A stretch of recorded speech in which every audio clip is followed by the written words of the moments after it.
Dance క్లాసులు పెడుతుంటావు లేకపోతే actually ఏం జరుగుతుందంటే అన్న, ఫస్ట్ ఇంటర్వ్యూ మనం డ్యాన్స్ క్లాస్లోనే పెట్టాం. అక్కడ బాగా వచ్చారు జనం. దానికన్నా ముందు ఇంకో డ్యాన్స్ క్లాస్ ఉండేది నీకు?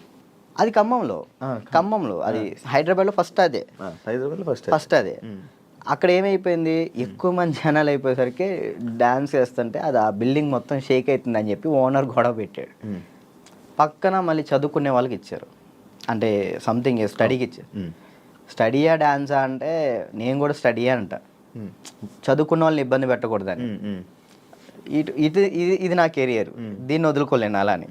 నాకు ఏం చేయాలో అర్థం కాలే. ఇక సర్లే ఇక్కడ కాకపోతే మనం ఎక్కడైనా పెట్టుకోవచ్చు, చదువుకున్న వాళ్ళని ఎందుకు ఇబ్బంది పెట్టాలని చెప్పి నేను అక్కడ నుంచి తీసేసాను.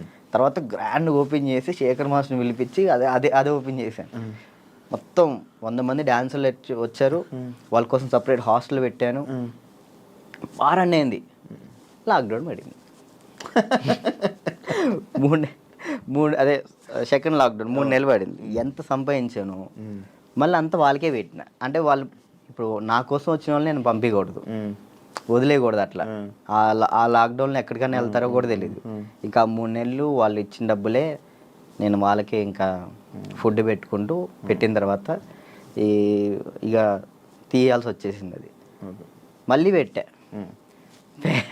పేరెంట్స్ ఏమంటున్నారు, నువ్వు ఉంటేనే మేము జాయిన్ చేస్తాం అంటున్నారు.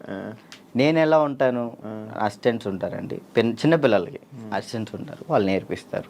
నేను కూడా ఉంటాను, ఒక 1-2 డేస్ ఉండనేమో. వర్క్ ఉన్నప్పుడు అక్కడికి వెళ్తాను, లేనప్పుడు నేను ఇక్కడే ఉంటానంటే మీరు ఉంటే నేను జాయిన్ చేస్తా, లేదంటే లేదు అన్నారు. ఇక దానివల్ల ఇప్పుడు ఏం పెట్టట్లే, ఆన్లైన్ క్లాసెస్ పెట్టుకుందాం అని చూస్తున్నాను. ఒకవేళ ఇప్పుడు నేను డ్యాన్స్ క్లాస్ పెట్టాను అనుకో, నేను క్లాస్ నీకు మొత్తం సెట్ చేసి ఇచ్చా, నువ్వేం చేస్తావు? నువ్వు చూసుకుంటావు? లేదు, చూసుకోలేను.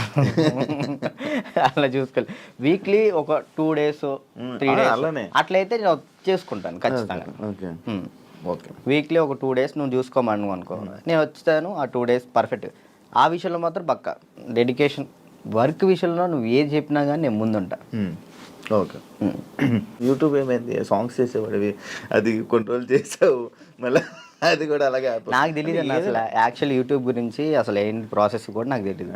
స్టార్టింగ్ యాక్చువల్లీ ఆ సాంగ్ నేను ఎందుకు చేశాను అంటే అన్న, నేను చేయగలుగుతానా లేదా, ఓకే, కొరియోగ్రాఫింగ్ కానీ వీడియోగ్రఫీ కానీ కెమెరా టేకింగ్ నాకు తెలుసా తెలియదా. ఏదైనా కానీ మనం తెలుసుకుంటేనే అది చేయగలుగుతాం లేదు తెలిసింది. పక్కన డబ్బులు లాస్ చేయడం కంటే ఆ టైంలో నేను సంపాదిస్తున్నా కాబట్టి నా డబ్బులతో నేనే చేసిన. నాకు ఇష్టమైన సాంగ్ అది. ఓకే, నాకు అర్థమైంది, ఇట్లా ఉంటుంది, ఇట్లా చేయాలి, ఇట్లా ఈ కెమెరా మీదే ఉంటుంది అంతా, లెన్స్ అవి ఉంటాయి, ఓకే చూసుకోవాలి, టేకింగ్స్ చూసుకోవాలి, ప్రతి ఒక్కటి దాన్ని ఎలా కొరియోగ్రాఫింగ్ చేయాలి అన్నీ ఆ ఒక్క సాంగ్లోనే నేర్చుకున్నాను నేను. అప్పుడు అర్థమైంది. ఆ తర్వాత ఇప్పుడు మీరు వచ్చారు, నన్ను నమ్మి సాంగ్ ఇస్తారు, దాన్ని నేను నాకేదో వస్తున్నాయి, డబ్బులు వస్తున్నాయి కదా, నేను ఏది పడితే తీస్తే బాగోదు కదా, న్యాయం చేయాలని చెప్పి నేను ఇది నా డబ్బులు ఖర్చు పెట్టుకొని తీసి నా ఛానల్ ఓపెన్ చేసుకొని పెట్టిన. బాగా వెళ్ళింది, అది 10 millions దాకా వెళ్ళింది. దాని తర్వాత ఇప్పుడు బయట చేసిన వెబ్ సిరీస్ సాంగ్స్ కానీ యూట్యూబ్ సాంగ్స్ కానీ అప్పుడు నాకు అర్థమైంది కాబట్టి ఇంకా చేసుకుంటూ వచ్చిన. మళ్ళీ దాని తర్వాత నీకు ఛానల్ నుంచి సాంగ్స్ వచ్చాయా ఈ కొరియోగ్రఫీ చేయని? యూట్యూబ్ ఛానల్ నుంచి రాలేదు, అంటే లేదు, యూట్యూబ్ సాంగ్ నుంచి రాలేదు. ఈ నా ఛానల్లో ప్రయత్నం చేసుకున్నా, దాని తర్వాత 2-3 వచ్చినాయి, అవి బాగా చేసాం, అవి కూడా బాగానే. నేను కూడా సాంగ్స్ చేశాక నాకు అర్థమైంది అనమాట, ఓకే బ్యాక్లో ఇలా ఉండాలి మొత్తం కనబడే. అమ్మో ఎట్లా ఉందన్న, నరకకూడదు కదా. నరకం కాదు అసలు, అది ఈ 2 ఎగిరిపోయేవి, నల్ల అయిపోయేవాడిని. ఒక్కొక్కసారి అప్పుడే చేతులకి ఏమయ్యేవో తెలియవు, సడన్గా పట్టేసి. మీరు కూడా చేశారు కదన్న హనుమాన్ సాంగ్, అయితే మీరు బాగా చేశారు. నువ్వు ఫోన్ చేసావు కదా నాకు, ఫోన్ బాగా చేసావు సాంగ్, నాకు బాగా అనిపించింది. అంటే మీ సైడ్ నుంచి నేను అది ఎక్స్పెక్ట్ చేయలేదు, మీరు అది చేయగానే నేను చాలా హ్యాపీ ఫీల్ అయ్యా. అరే నేను ఎల్లుంటే బాగుండు, శివన్న బాగా చేస్తున్నాడు, మనం ఎల్లుంటే పక్క మనం విన్నాం పక్క.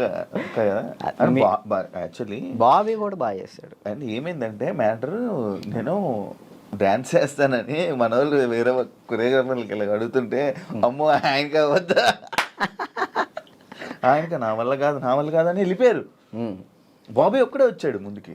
అదే అడుగుతుంటే బాబీ ఒక్కడే వచ్చాడు, ఇంకా మిగతా వాళ్ళు ఎవరు చేయను అన్నారు. నాకు వేరే వాళ్ళు ఇచ్చినా నేను తీసుకునేవాను కాదు, మిమ్మల్నే తీసుకుంటాను. ఎందుకంటే అన్న డాన్స్ అంటే మెయిన్గా మీరు హెవీగా డాన్స్ చేయటం కాదు, కొరియోగ్రాఫింగ్ అంటే మనం చాలా దాంట్లో చాలా చేయొచ్చు. మనం డాన్స్ ఒకటే లైఫా ఇంకేమైనా ఉందా నీకు తెలియని కళా పోషకాలు ఏమైనా ఉన్నాయా? ఏముండే అన్న డాన్స్ ఒకటే లైఫ్ అండ్ యాక్టింగ్ ఇష్టం అనమాట చాలా. అప్పట్లో యాక్టర్ అన్నావు, హీరో అన్నావు. ఒకటి చేసా కదా, ఒక సినిమా చేశాను, చాలా అనిపించి ఒక్కటి చేద్దాం అనుకున్నా, ఒకటి చేసిన థియేటర్లో మన పాలవంచ ఖమ్మం సైడ్ పడింది, చాలు అంతే. ఇంకా నేను అదేదో హీరో అయిపోవాలి అట్లా లేదు, యాక్టింగ్ మీద అది సైడ్ క్యారెక్టర్ పక్కన చిన్న క్యారెక్టర్ అయినా కానీ యాక్టింగ్ బేస్ ఉంటే చేస్తాను, అది ఏదైనా చేస్తా. ఓకే, అంటే మనకి యాక్టింగ్ ఇంప్రూవ్ అవ్వాలి కాబట్టి. నీ లవ్ స్టోరీ ఎందుకులే అన్న లవ్ స్టోరీలు కాదు, మీరు అఫీషియల్గా పెట్టారు. ఏం పెట్టిన అఫీషియల్గా తెలుసు కదా జనాలందరికీ. ఏం తెలుసు ప్రియా లేదు ఇప్పుడు ఈషా ఏమైంది? ఏం కాలేదు, బ్రేకప్ కలిసి ఉన్నారా? లేదు ఏంటి అన్న అది అదొక ప్రోగ్రామ్ అన్న, ప్రోగ్రాంలో వాళ్ళు చెప్పి మేము చేయి. ఇప్పుడు సుధీర్ రేష్మి లవర్స్ అని నమ్ముతాను కాదు కదా, అట్లా నేను తన్నాను. లవర్స్ ఏం కాదు, జస్ట్ ప్రోగ్రామ్ వరకు. నువ్వు నవ్వకన్నా. యాక్చువల్లీ తను చాలా మంచి అమ్మాయి, ఆ విషయంలో చాలా అంటే చాలా మంచిది. మనమే వేస్ట్ కాలం కాబట్టి తను ఇప్పుడు హ్యాపీగా. మరి ఆ రూమర్స్ అన్నీ తప్ప, మీరు రిలేషన్ అని ఇవన్నీ లవర్స్ తర్వాత బ్రేకప్ అయిందని అంత చెప్పి నవ్వుతున్నావు. ఏం చెప్పాలన్నా ఆన్సర్ కాదు, ఆన్సర్ రావట్లేదు. సరే ఇప్పుడు దాకా బాగా మాట్లాడా, చెప్పలే. తనకి ఇప్పుడు మంచి లైఫ్ ఉంది, తను హ్యాపీగా ఉంది, మనం మాట్లాడి ఎందుకని చెప్పేసి అలా. ఓకే, ఆ టాపిక్ మేము ఎందుకు డిస్టర్బెన్స్. ఓకే, అప్పట్లో అక్షయ్ ఖాన్ ఫుల్ ఇది పెట్టారు. అవును, దాని తర్వాత ఇది వచ్చింది. ఇప్పుడు అక్షయ్ నువ్వు ఇప్పుడు టచ్లో ఉన్నారా? మొన్న ఛాంపియన్స్లో అనుకుంటా కదా మళ్ళీ మీరు ఇద్దరు కలిసి డ్యాన్స్ చేసింది అదేనా? ఛాంపియన్స్ అప్పుడు కలిసి ఉన్నారా ఇప్పుడు మీరంతా? నార్మల్ కలుస్తూ ఉంటాం అన్న, ఇప్పుడు వాళ్ళ ఇంటికి వెళ్తూ ఉంటాం అప్పుడప్పుడు. చెప్తున్నా కదా, అప్పుడు స్టార్టింగ్ అంటే ఇక తనే